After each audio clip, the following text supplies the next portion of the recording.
y a le chef du Bloc avant la pause. Le Bloc québécois qui a déposé un projet de loi cette semaine à la Chambre des communes. Et c'est quand même un gros sujet. Je sais que ça interpelle beaucoup de gens. En fait, il y a forcément une partie de nos téléspectateurs qui sont directement visés. Donc, le Bloc et les interventions du Bloc concernant les pensions de la sécurité et de la vieillesse. D'abord, rappel historique, quoique c'est pas l'histoire très, très, très lointaine, mais quand même, je pense que vous connaissez toute l'histoire de l'après-pandémie, de l'augmentation du coût de la vie, puis tout est cher, etc. Donc, depuis le budget de l'année 2021-22, juillet 2022, il y a un changement qui entre en vigueur. C'est une augmentation, un plus 10 une bonification de la sécurité de la vieillesse. Oui, Mme Freeland, qui était ministre des Finances à l'époque, mais pour les gens de 75 ans et plus. Alors, traditionnellement, le programme de sécurité de la vieillesse avait été fixé à 65 ans. Il y a un supplément, il y a le supplément de revenu garanti pour les gens qui sont à très bas revenus, là.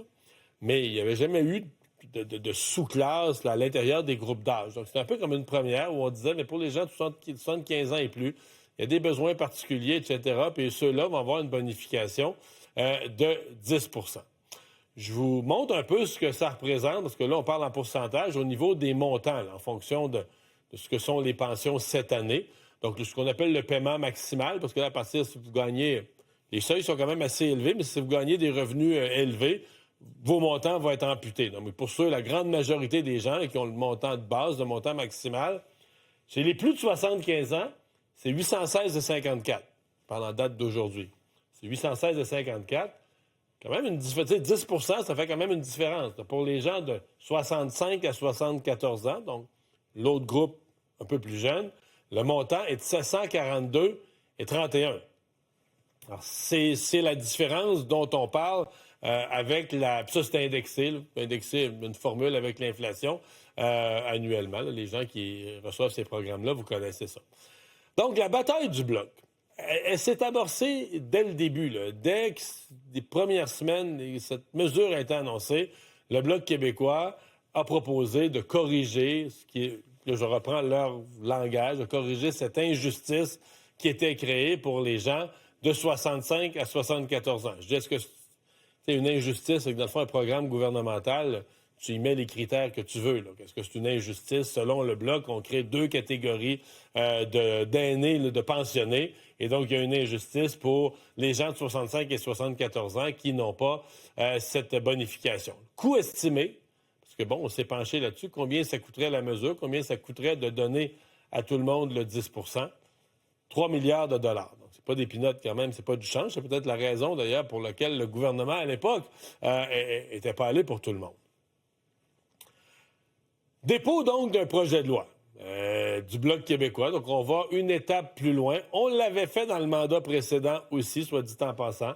Donc, projet de loi C-261 qui vise à accorder la bonification de 10 Donc, le projet de loi vise ça. Important de dire que le Bloc québécois fait son travail. C'est un projet de loi qui met une pression sur le gouvernement. Pourrait-il le faire adopter? Le gouvernement est minoritaire. Donc, s'il va chercher, il faut aller chercher tout le monde, là, le Parti vert, le NPD, évidemment les conservateurs, mais s'il va chercher tout le monde, pourrait obtenir gain de cause, pourrait faire passer son projet de loi. La seule, et là, c'est important de faire juste un petit point là, de procédure parlementaire et gouvernementale sur la limite de ce que le Bloc québécois peut accomplir ou peut faire en la matière. La limite, c'est que oui, il peut forcer la discussion en déposant un projet de loi, ça amène le débat. Il peut faire adopter son projet de loi, mais c'est un projet de loi avec une incidence budgétaire. Je veux dire, ça coûte 3 milliards et seul le gouvernement là, a le dernier mot. Dès qu'un projet de loi a une incidence budgétaire, un projet de loi coûte de l'argent, il n'y a pas d'obligation, pour le gouvernement d'agir. En d'autres termes, seul le gouvernement peut engager l'argent des contribuables. Donc, le reste du Parlement, même si tous les partis d'opposition s'associent, ils peuvent faire pression, ils peuvent même faire pression jusqu'à adopter un projet de loi. Ils ne peuvent pas forcer une dépense d'argent. Donc, ça demeure à la discrétion du gouvernement. Je fais un peu le débat là-dessus, là, les questionnements, les arguments en faveur. Je parle des arguments en faveur de la position du Bloc. Bon, certainement ce sentiment d'injustice que le Bloc décrit, là, des gens qui sont en dessous de la limite d'âge, qui ont moins, qui reçoivent 10 de moins. Les besoins financiers, hein, le coût de la vie, l'augmentation du coût de la vie, certainement que ça joue en faveur d'améliorer le revenu des aînés de 65 à 74 ans. Maintenant, il y a aussi des arguments en défaveur, c'est-à-dire des arguments que le gouvernement, à date, s'y est accroché. D'abord, on pourrait avoir une discussion philosophique toute la vie, à savoir, est-ce que c'est une injustice? Parce qu'à la limite, toute limite d'âge, dès que tu fais un programme gouvernemental, de la minute que tu fais un programme, tu dis, ah, ça, c'est pour les 18 ans et moins, les 21 ans et moins, ils vont avoir ci, ils vont avoir ça. Là, tu dis, la pension, c'est pour les 65 ans et moins.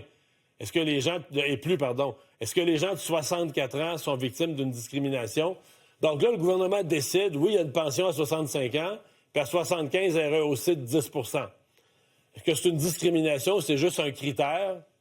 C'est au même titre que les gens de 64 ans pourraient se plaindre. Hey, comment ça? À 65 ans, il reçoit un chèque. Moi, à 64, j'en reçois pas. T'sais, toute limite d'âge fixée par un gouvernement, c'est comme ça devient un critère de programme qui est une forme de discrimination. L'autre argument en défaveur, c'est qu'on n'a pas l'argent. Dans le dernier budget, on a essentiellement 80 milliards de déficit, si je fais un chiffre rond. Est-ce qu'on monte le déficit à 83? On pourrait dire, rendu là, t'es pas à 3 milliards près. Plus tôt cette semaine, je vous parlais de l'ampleur de toutes les dépenses qui s'en viennent dans le secteur militaire, dans le secteur de la défense, qui risque déjà de faire défoncer ce chiffre-là. Alors, est-ce qu'on emprunte davantage? Toute nouvelle dépense gouvernementale doit être regardée dans ce critère-là. Mais voilà, donc le Bloc québécois a lancé le débat, a lancé la discussion. On va voir comment tout le monde va se positionner au Parlement en gardant à l'esprit. Je ne dis pas que c'est pour ça que le Bloc le fait, là. Mais tous les partis savent ça. Les gens plus âgés votent plus. Les gens très, très, très âgés, à un moment donné, tu as la santé, tu viens malade. Ça se peut que tu n'es plus capable de te déplacer pour aller voter. Mais les 65 à 74 ans, d'après moi, tu dois être dans le sommet du taux de participation des gens qui participent le plus aux élections. Fait que les mettre de ton bord ou te les mettre à dos, ça peut compter.